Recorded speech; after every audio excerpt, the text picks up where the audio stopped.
Hello and welcome to another episode of Wellness with EAC. I'm your host, Nicole Guanzura, and I am so excited to be on the podcast with you.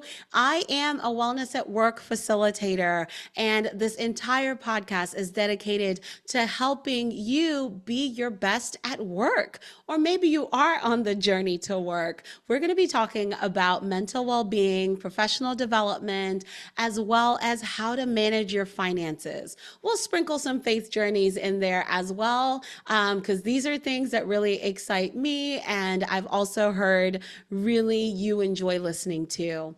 Every other week, you get a solo episode from me, and we're just talking about the things that matter to you. And then in the weeks in between, I love to bring in guests who are experts in their areas, that are going to give you a behind the scenes of who they are. Who's that person behind the job title? Who's that person? You see someone on social media and you're like, this and that about them, but let's pull back the curtain. Let's help get an understanding of who these folks are. And I will tell you, my promise to you, and the reason why I bring on guests is one, get to know the behind the scenes of who people are. Two, also learn something from them, right? Is there something that resonates about the journey you're trying to go through or the journey you will go through? And then also, I love to learn about these stories because I'm also just a curious human. So, if anything, just listen for a glimpse of someone else's story. And then my promise to you is that every single guest that comes on this show, I have pre-vetted y'all. We have had conversations before this. They are who they say they are. So, if something resonates with you and you want to connect with them after the fact, they're going to give you the same energy that they're giving on the show. They're not going to act brand new on you.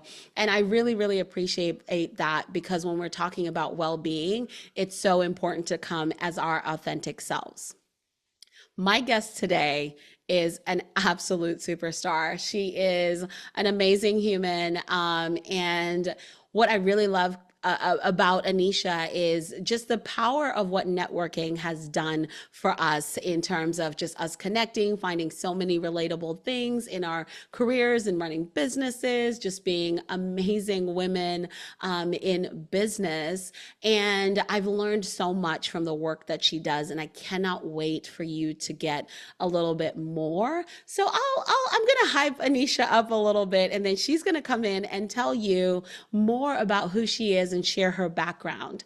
So Aneesah Williams, she is the CEO and founder of Monarch, and her official title, she is the brand marketing consultant, and she's also a leadership and brand coach. So if you need somebody who's going to get you all the way together or get your company together, she is the one you need to be talking to. She's going to tell you a little bit more about her experience, but couple of fun facts about Aneesah is that she released an album in 2016. If you search it on Spotify or search it on Apple Music, you will find it. I just saved it as well. I'm excited to listen.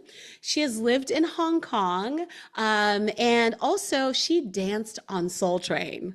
Does anybody remember Soul Train and how iconic, absolutely iconic, dancing on Soul Train was? Did you watch it on TV and just wish you could have been one of those folks? Well, Aneesah got that experience. So she may tell you about it. I just wanted to shout it out. Aneesah, welcome to the show. Thank you for having me, Nicole, and for that amazing introduction. Yes, Soul Train all day. I'm All probably day. yes. Oh my goodness. It is so amazing to have you on the show. Thank you so much for making the time. I can't wait for people to learn a little bit more. So let's dive right in. Tell us more about you. Yes, so I would just say my story really, I guess, starts with being an LA native. I grew up here in LA and got the entertainment bug early on in my career, and went to USC and majored in music industry, and then came out looking for a job at a time where there were like no jobs to be had because the little platform called Napster was disrupting the entire industry and killing all the CDs. And so I started my own experiential marketing company with a friend of mine at Berkeley, and we were all about changing the nightlife industry through socially conscious events that supported charities and brands. And we were targeting millennials at a time when people weren't even targeting millennials. And from there, I finally sort of landed my dream job at Mhm. the Disney Music Group and was there for about 8 years, did everything from sales administration and to international marketing, and ended my tenure there in strategic marketing and promotions, where I was really charged with building partnerships with third-party brands, other Disney divisions, and our soundtrack and artist releases. So I worked on everything from Guardians of the Galaxy to Hannah Montana, Miley Cyrus, all the good things. So did that and then went to B school and decided to get my MBA and get the hard Mhm. skills and branch outside of entertainment, and then pivoted into consumer packaged goods, CPG, and worked for PepsiCo as an MBA consultant, and Mhm. then worked for a small food and beverage industry company. And then from there, pivoted to mobile gaming at a company called Jam City, started by the founder of MySpace, and then sort of ended my corporate life as a executive, as a Mhm. vice president of marketing for a fun company called Exploding Kittens. So did that and then started Monarch when about I guess 2 years ago now, and Mhm. doing the brand marketing consultant for startups and mid-sized companies, and also doing personal brand and leadership coaching for women, people of color, BIPOC professionals, and the LGBTQ plus professionals in middle to upper management. So that's really where I'm at today. Amazing, amazing. And what I love so much about your story and your journey is just so many transferable skills from one thing to the other, and just being this living epitome of, where you start is not where you're always going to end up, and where you start, there's so many things you can do and build and explore. And I love that. And your journey, I'm sure, is not even done right now. I mean, it's hard to believe that Monarch is 2 years old already. And there's just so many amazing things that you just continue to do and accomplish. So I really appreciate you sharing that background. And so, I mean, thinking about just this season of life, of work, if you all are on this side of the world, we're both in the United States, we're coming out of summer, coming into cooler weather, it's a new season. What are you most proud of right now? Hmm. I would say I am most proud of switching it up in my life. Mm, I was living the corporate life for 20 almost 20 years, yeah. and to branch off and to do my own thing, to start Monarch, was a huge risk. Um and what was needed during that time, even before starting Monarch, was just time off, like time off, Mm. self-care, self-appreciate, recognize self-recognition. And I took about 6 months. I took a little bit what I call like the Black girl magic sabbatical. And I'm really proud of that. I'm proud Yeah. of giving myself the time to just reflect and then project, right? Reflect and then project into the future what I wanted to do next. Think Mm. about what it is that drives me, and having the courage to do that, even though it feels like everybody else is doing one thing, right? Everybody else has a job and is investing their jobs and climbing the ladders. And then there are Mm. people out there that are trying to go off that path and do something different that really sort of sets their soul on fire. And so I think that's been sort of me, and it's something that I'm proud of to in this season, let's just say. That's so important. And I am Still stuck on you saying reflect and project, because most times when you hear that somebody's projecting something, it's usually projecting an insecurity. It's usually projecting something that is unwanted, something that is coming from internally deep down that causes them to behave in a way that is just not favorable. Yeah. So the way you have taken that and just rebranded it for me right now. I just reframe the projection. Yes, reframe that projection, I think is so vital because um right, that taking that time, right? Thank you for reflecting on, and also just I think it's freeing, right, in being able to take some time off. The world is not going to end. People will act like they will never be okay without you, but 2 weeks later, Yeah, they're fine. they're fine. They're fine. They've They're replaced good. you. I remember when I left my job, they replaced me with two people. Like they Yeah. were fine, but were they sad when I left? Absolutely. Have they moved on? Absolutely.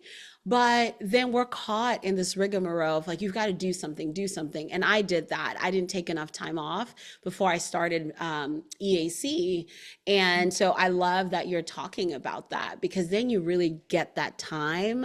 And I love that it's something that you reflect on, and it's something that you are proud of, because oftentimes we just get so caught up in the day to day that we forget, like, okay, humans, we need to rest. We need Yes. to rest. Humans, by the way, women, we need to rest, right? Like, Yes. I think that we tend to put a lot of our value um, in what we do for others, right? Like, Yes.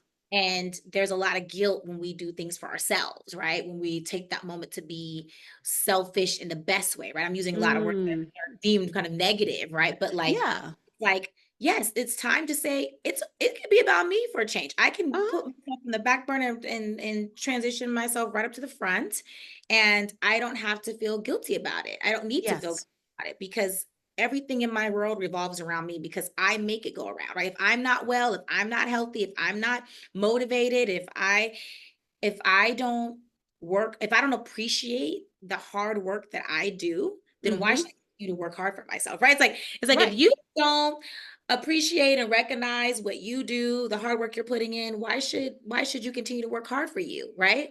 That's it. And so it's just that time to do that and to not feel guilty about it and to embrace it and then re-energize so that you can go into that next dream, that next idea Mm. feeling stable and excited and ready to go. Yes, yes, absolutely. I mean, that might be the episode title of reframing and re-energizing without the guilt. Yeah, out the guilt. Without the guilt, and specifically for women. Like, this is the conversation for women. And I see that so much just as a mom and a wife. And there's just so much daughter, sister. I mean, all the things, right? Before we even get to entrepreneur, podcast host, all the things that we're carrying. And if anybody's ever gone to a masseuse and thinking it was going to be relaxing, but instead they're working out all the knots and it hurts after,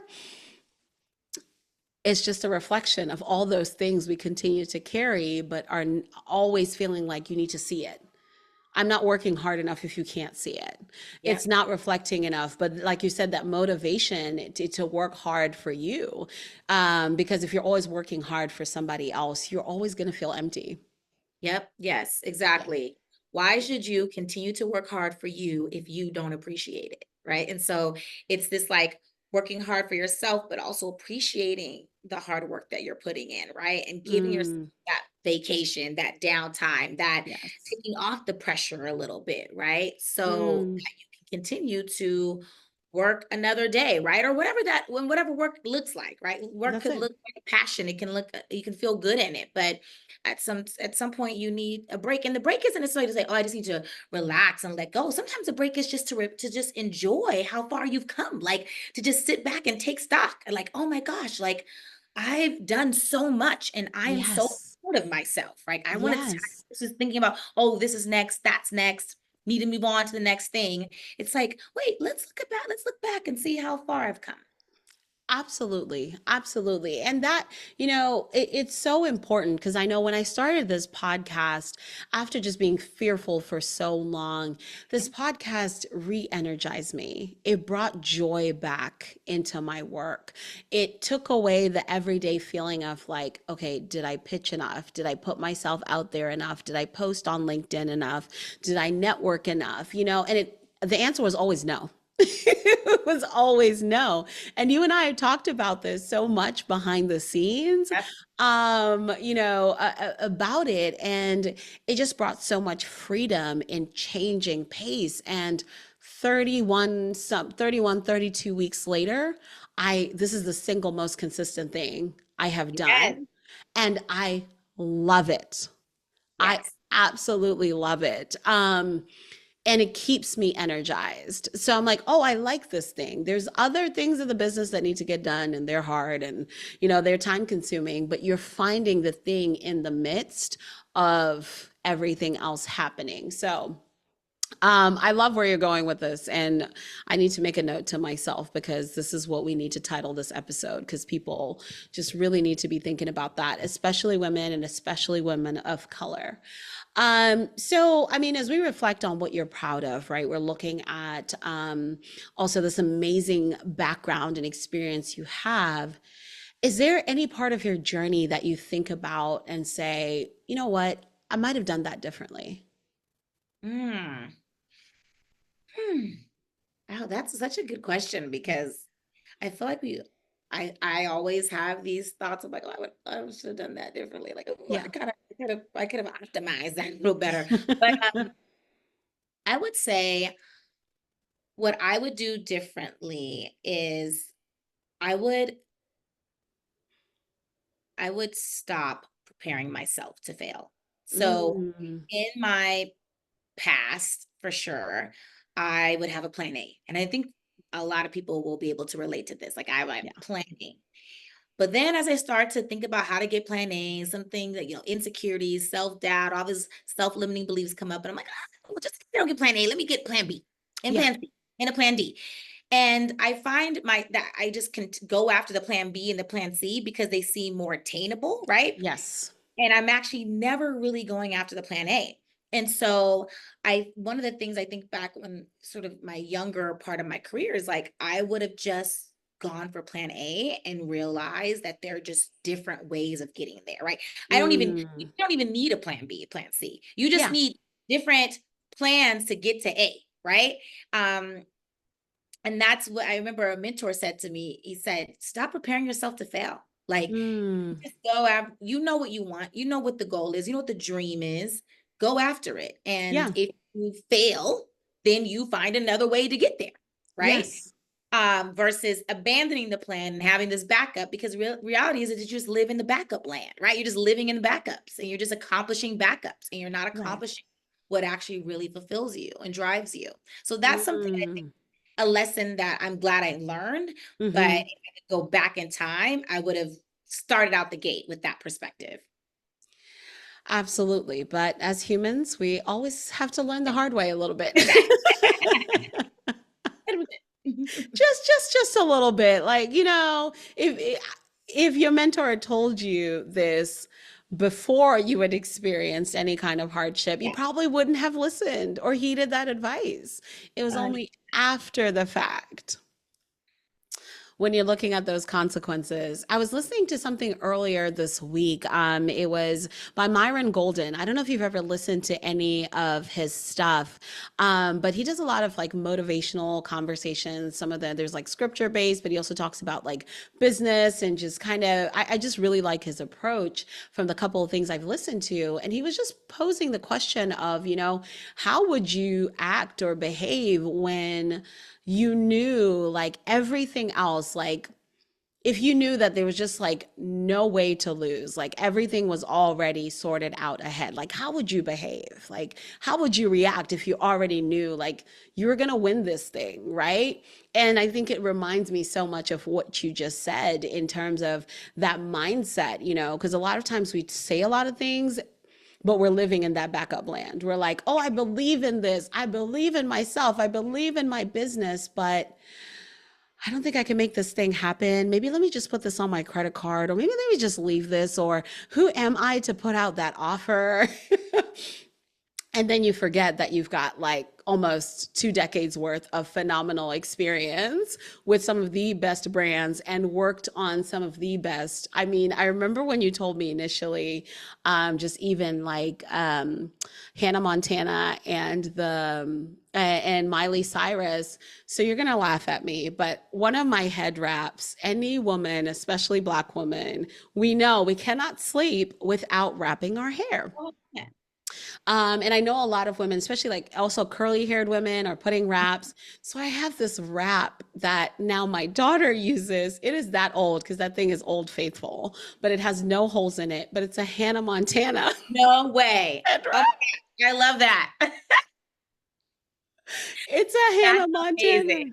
I'm like, oh my gosh, like going through all the things that I like dug out of my parents' basement one year. And I'm like, all the archives are coming out, High Yeah. School Musical stuff, like Yes. Hannah Montana stuff. And so now when you tell me, you're like, okay, yeah, I was part of some of that. That's such a cool experience. It's such a nostalgic, if you're a millennial.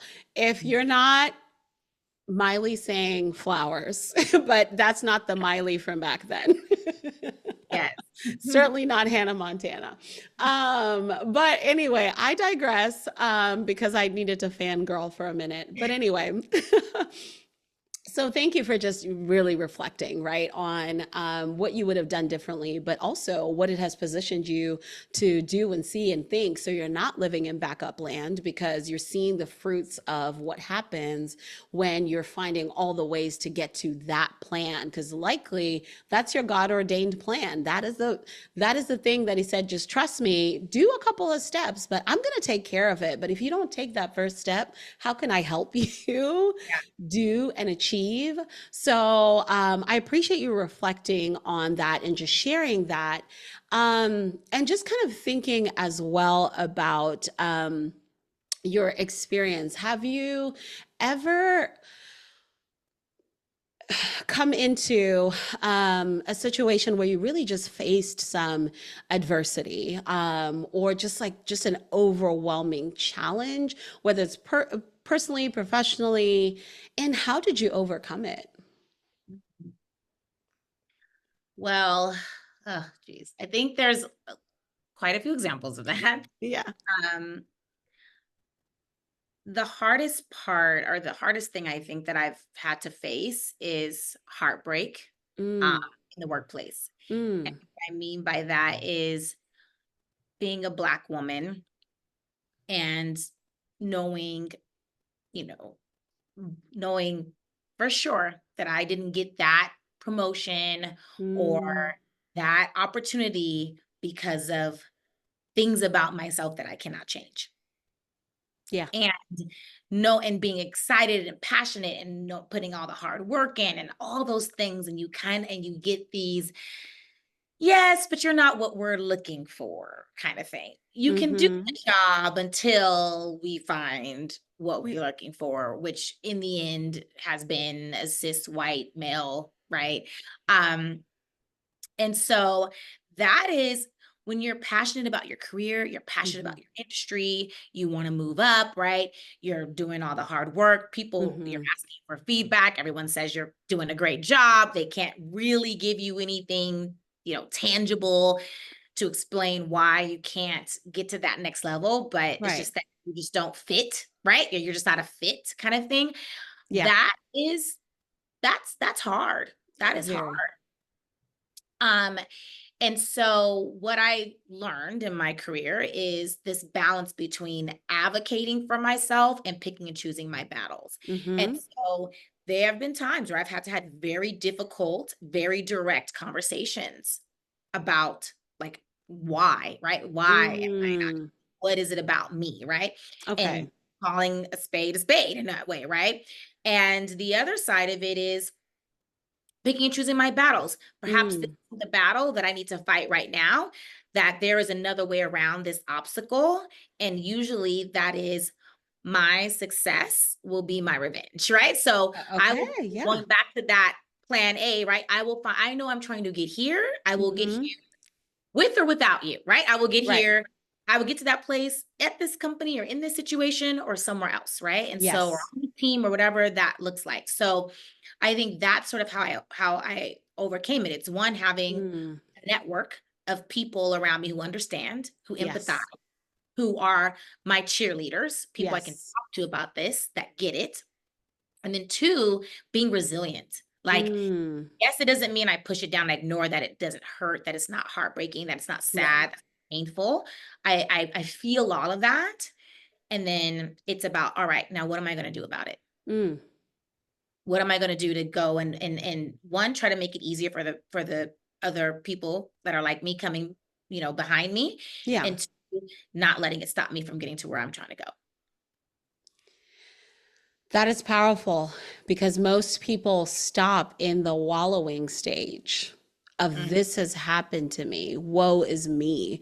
This is a situation. And they amplify that so much that it becomes about that situation of that person misjudging you, of that person saying things about you, versus letting that serve as fuel for you to go and proceed and be successful in spite of them because you were going to be successful regardless. Yes. So then highlighting, it's not to say that, like you said, you call a spade, right? It's not to say don't speak up when necessary, but then there's also the stealth that we have that is just like, well, my mama taught me not to diss anybody on the internet. Destiny's Child, if anybody remembers. I'm not going to diss you on the internet. My mama taught me better than that. Right. But I'm also going to use that as fuel because I see you. I see what you've Yeah. done. I have feelings about it. I'm going to process it with my safe space, with my safe Mhm. people. And we're going to, um, go through all the feelings. And I'm going to Yeah. come back and I'm going to show up. And you're going to be shocked that you couldn't throw me down on the ground. 100%. It's this realization, which isn't a fun realization, by the way. No, This isn't going to be the first time, no. right? That's where the picking and choosing of the battles comes in. Is that this isn't going to be the first time. I will tire myself out fighting all of these obstacles in this way, Hmm. right? So it's more realizing, all right, is this the battle, or am I focused on the long-term goal of winning this war, right? Which is Yes. making my dreams come true, defining happiness for my success for myself, defining success for myself, living a life that is filled with love and exciting passions coming to fruition and all of that, right? So Hmm. that is and living a life that is inclusive, right? Of me and of others, and Yeah. in being the change that I want to see in this world, right? So that's really sort of, I think, what keeps me going. I appreciate that. And I think that perspective too of what keeps you going, what you've learned from it, and what you've experienced, because unfortunately, your experience is not unique. No, it's But how you react to it, right, is also so important. Um, So, Aneesah, as we just kind of compound everything we've been talking about in this conversation and just so much perspective, right, of how you manage things, how you pivot, how you shift, and also how you just stop to reflect and take care of yourself. What does wellness mean to you? mm. Wellness means really giving myself the time and Mm-hmm. space, Mm. reflect, Mm-hmm. and to appreciate what I do, and to rest in all of that, right? Like, Yes. wellness means for me, wellness means rest. Mm. And it means self-love, self-acceptance, self-appreciation. It is it's yeah, it's me knowing exactly what I want, and when I don't want, and when I don't know, it's me Mm-hmm. being okay with that. Yes. Like, it is this removal of this sort of like guilt, or this like living by everybody else's standards or definitions of what my life should look like, and Hmm. sort of doing it my way. I love that. I love that. Thank you so much for sharing that. And yes, just doing it your way, because you don't have to subscribe to how everybody sees it and how everybody reflects on how you care for yourself and what wellness means to you. I appreciate that. And Aneesah, I know we can go all day. We can chat. We do all the time. We were Mhm. doing it. We were kikiing before this episode Yeah. even hit record, and will be after. But I just really appreciate you taking time. And I want to make sure that also people who maybe resonate with your story are able to connect with you. Maybe, there's also an organization that needs some kind of brand marketing consulting, or, there's leaders that need coaching or brand coaching. And there's a lot of noise on the internet about how that's done. And I just really want them to be able to connect with the best in the business, the people who can do it authentically. And I count you among those people. So, how do they connect with you? Yes, so folks can go to my website, Monarch, Monark, Mhm. LA.com. They can also shoot me an email, Aneesah at monarchla.com. I'm available and online on LinkedIn. So definitely shoot me an invite and shoot me a DM. And I'm happy to just connect and figure out how I can support and help in any way that I can. Fantastic. That is wonderful. And I will share all those links in the show notes as well. They'll be available on our website. And if you really enjoyed this episode, let us know what stood out to you. Let us know if you really enjoyed maybe seeing Aneesah and I on YouTube, because this is a video podcast. So if you're listening to it on Spotify or Apple Music, YouTube Music, Listen Notes, you name it, you can also see us. Every single episode of Wellness with EAC is going to have a video component. There's something about just resonating and watching the folks that you're speaking with and connecting with. So I'd love your thoughts. Leave it in the comment of whatever platform you're looking at. What was your favorite part of this conversation? What did you resonate with? And don't forget as well to subscribe, so that every single Wednesday you can tune into the show and connect with myself, rewatch an episode. There are, many other episodes to binge before this and will be after this. So I'm just so, so grateful for you being a part of the Wellness with EAC community. I'm so grateful to you, Aneesah, for being a part of this conversation. And I cannot wait to connect with you all again next Wednesday. Until then, take care and be well.